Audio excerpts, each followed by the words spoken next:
इस शहर में हमारी आबादी जो बताया जाता है कि उत्तर भारतीय की जनसंख्या 40 लाख है। अगर परसेंटेज के हिसाब से आप यहाँ मानेंगे, यूपी में अगर हम 75% हैं ओबीसी, तो हमारी संख्या मेरे अनुमान के हिसाब से यहाँ पर 30 लाख ओबीसी है। इतने हैं मुंबई में 30 लाख। और उत्तर भारतीय संघ का जो कार्यक्रम होता है उसमें आप देखेंगे कहीं वैसे शर्मा जी ने बताया कि सिंह है बस जो मिला के बस वही कुछ लोग हैं। मैं कहता हूँ उस मंच पर कोई यादव क्यों नहीं दिखता है, कोई पाल क्यों नहीं दिखता है, कोई बिंद क्यों नहीं दिखता है, कोई विश्वकर्मा क्यों नहीं दिखता है, हमारी जो ओबीसी जाति को जायसवाल क्यों नहीं दिखता है। तमाम जो जातियाँ हैं हमारी, हम लोग इस शहर को बनाने में हमारे ओबीसी एसटी और एससी समाज के लोग बहुत बड़ा योगदान देते हैं। चाहे दूध हो, सवेरे का भाजी हो, दूध हो, कोयला हो, सारे आप खाने पीने की चीज जो भी हो, फुटपाथ में हमारे लोग धंधा करते हैं। लेकिन हमारे लोगों को जो मान सम्मान मिलना चाहिए, वो मान सम्मान इस उत्तर भारतीय समाज के मंच पर सवर्णों के बीच में नहीं मिलता है।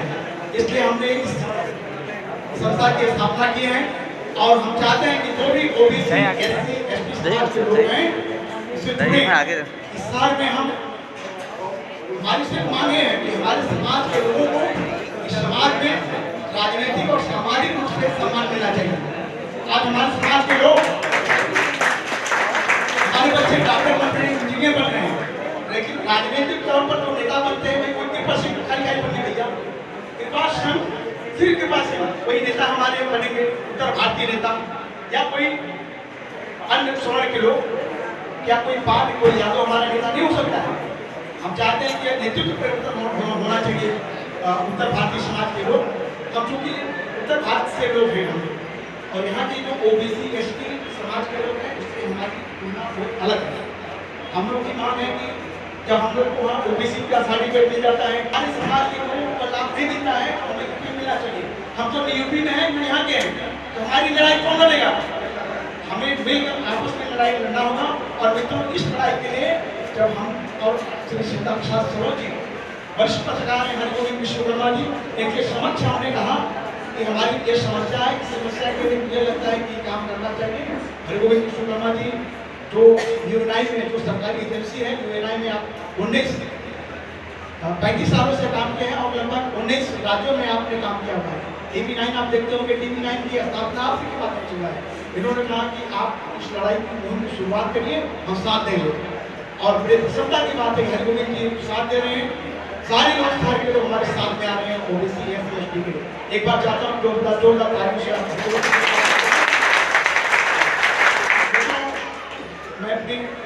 मैं चाहूँगा हरिगोविंद जी विश्वकर्मा आप अपने विचार रखें।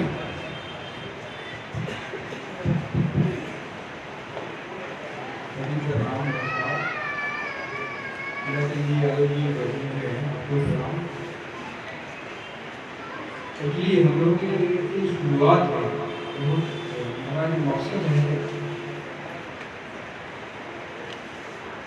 आपको पता है कि यूपी से जो बातें हैं ओबीसी उनको जो है वेबसाइट पर जाना है और वहाँ आज इतना हमारा मकसद ये है कि 1957 का बैरिकेड है, 10 से 20 साल आगे बढ़ाया है।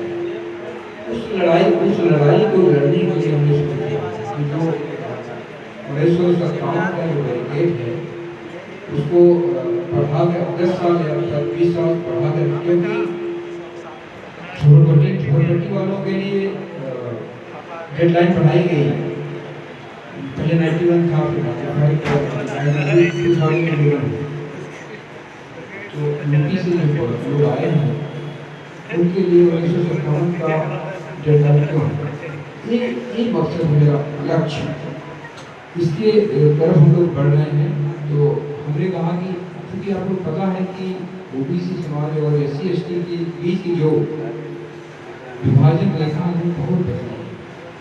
दोनों समाज एक जैसे हैं, दोनों की समस्याएं एक जैसी हैं, दोनों उपेक्षित हैं, हाशिए वाले हैं, प्रतिष्ठित से बाहर हैं। देखिए बिल्डिंग बड़ी बड़ी बनती हैं, उसमें मजदूरी वो लोग करते हैं और उनको कहीं भी इंटरेस्ट नहीं, जैसा कि भाई साहब लोगों ने बताया हमारा मकसद हम किसी के विरोध नहीं करेंगे, हम किसी के विरोध नहीं करना है, हमको अपनी राह बनाना है। हम अपनी राह पर चलेंगे जब तक हमको मंजिल करेंगे। इसमें आप लोगों का समर्थन चाहिए। ये कार्यक्रम चूँकि आपने देखे होंगे कि जो है सांस्कृतिक कार्यक्रम होते हैं, संगीत कार्यक्रम होते हैं, उसमें कुछ ऐसे चेहरे हैं उनको सुनते सुनते आप बोर हो गए। तो हमने कहा कि ओबीसी समाज के भी कलाकार हैं लोग, उनको भी आगे लाया जाए, गजनी कार्यक्रम किया जाए। उसी के मकसद से नाला समाज में गजनी कार्यक्रम हुआ है। आप देखेंगे सारे कलाकार ओबीसी समाज के हैं, तो ये किसी से कम नहीं है। आप लोग क्या कर रहे हैं ना, ये कलाकार जो है साबित करते हैं कि मौका अगर नहीं मिल रहा है इसका मतलब उनके तो टैलेंट नहीं, ऐसा नहीं है, उनके तो टैलेंट है, उनको भी मौका मिलना चाहिए। ये इस उनको मौका देने के लिए इस संगठन का स्थापना की गई है। पहले हम लोग जो है उत्तर भारतीय एकता परिषद बना रहे थे पिलाजी जावेद जी, तो इनकी चैरिटी कोर्ट में भारतीय शब्द और परिषद शब्द को अप्रूवल नहीं मिल रहा है, रजिस्ट्रेशन नहीं हो रहा है। वहाँ हम लोग अप्लाई किए तो उन्होंने कहा, सजेस्ट किया कि भारतीय शब्द निकालिए और परिषद निकालिए। तो इसलिए इसका नाम रखा गया है हिंदी भाषी समता संघ। ये हिंदी भाषी समता संघ आप लोगों का को रिप्रेजेंट करेगा। हम अपनी समस्याओं, अभी हम लोग भविष्य में अब फिर बैठेंगे और ओबीसी गरीब समाज की जो समस्याएं हैं, 4-5 समस्याओं को लेकर के सरकार से मिलेंगे। निकट भविष्य में हो सकता है कि